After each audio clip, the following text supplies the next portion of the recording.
It's that time of the year again where we strain to turn our gaze away from all the horrors of the world and consider what good things came out this year, and wonder what good may come from the next. So instead of mourning the murder of creativity, let's answer the question that burns in everyone's heart. What did I specifically think the best 10 games were this past year? Hello world, my name is Atticus, and welcome to one of the Game of the Year lists of all time. You know when you run in a dream and it's real floaty?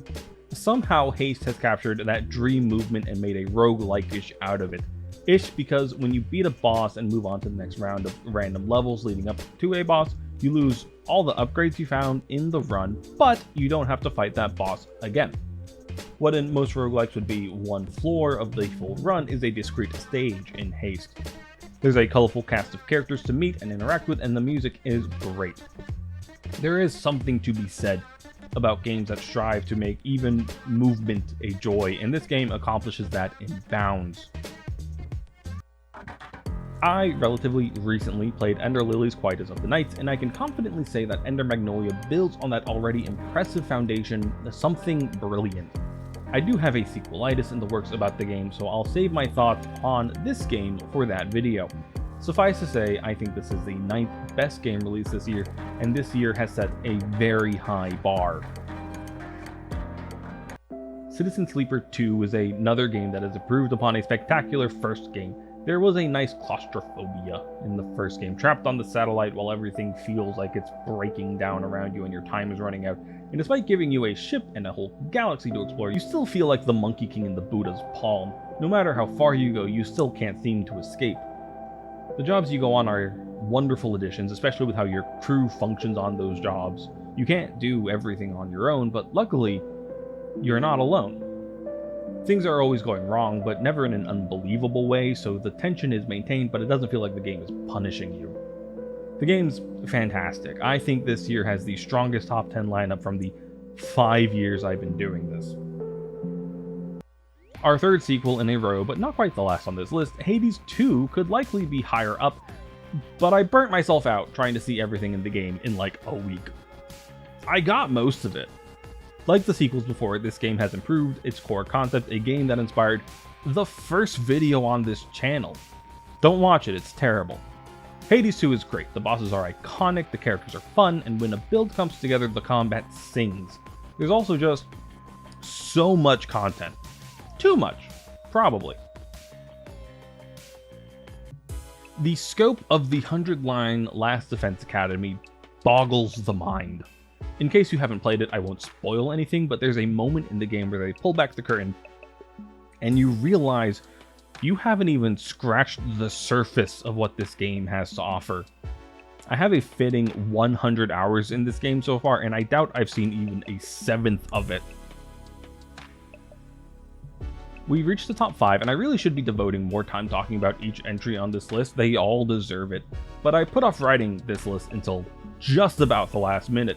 There's the usual reason in that I want to be able to consider as many games as possible, but also I've been working on a fairly large project that will start releasing in a week. The Great Villainous Strategy of Lily is a lovely game that presents a third way for SRPGs to play.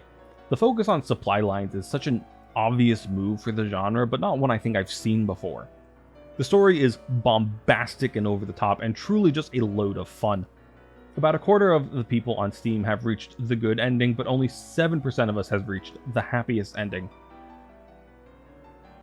Look Outside is another game with incredible scope. I respect a game that puts content where people are unlikely to find it. Currently, half the achievements on Steam show as being attained by less than 10% of players, which is absolutely wild. More than the scope, however, the style of the game is what stands out to me. I am not a fan of being scared, but I love being unsettled, and Look Outside toes that line perfectly.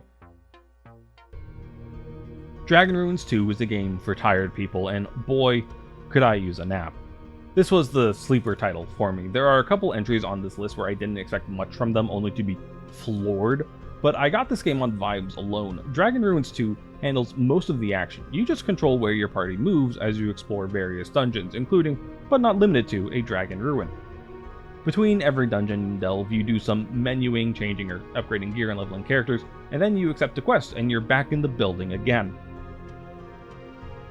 As the winner of so many The Game Awards, Clair Obscur Expedition 33 likely needs no introduction. I love Paper Mario, and I thoroughly enjoyed playing this game. I have a theory that the ending you prefer is based on which character you wildly overpowered, an Immortal Verso or a one-shot Mael. I went with the one-shot Mael. The meta-narrative is quite neat, and I love the cohesion of the world and character design. I struggled to determine which game this year deserved the top spot, and the answer came down to one question. Which game do I still want to play? I beat and considerably enjoyed every game on this list, and once I've beaten a game, read a book, watched a movie, rarely do I ever feel like revisiting that work. But there are 3 games on this list I still want to play. 2 of them, The 100 Line and Look Outside, because there are parts of those games I haven't seen yet. And Hollow Knight Silksong, it's just fun. I don't have the time to speedrun, but if I did, Silksong's the kind of game I think I could play over and over. It was worth every second spent waiting for it. Unfortunately, no existential breakdown this year. I'm simply too tired. I tried to make a video about Triple Triad, and just like the last time that happened, I did not make any more videos until the last day of the year. But this time I spent that hiatus working on a new project. A thorough examination of the story of Final Fantasy XIV, determining exactly how much time has passed. Starting a week from today, we'll spend every other Wednesday methodically stepping quest by quest through the entire available story, finding every mention of time passing to determine just how long the Warrior of Light has been saving the world.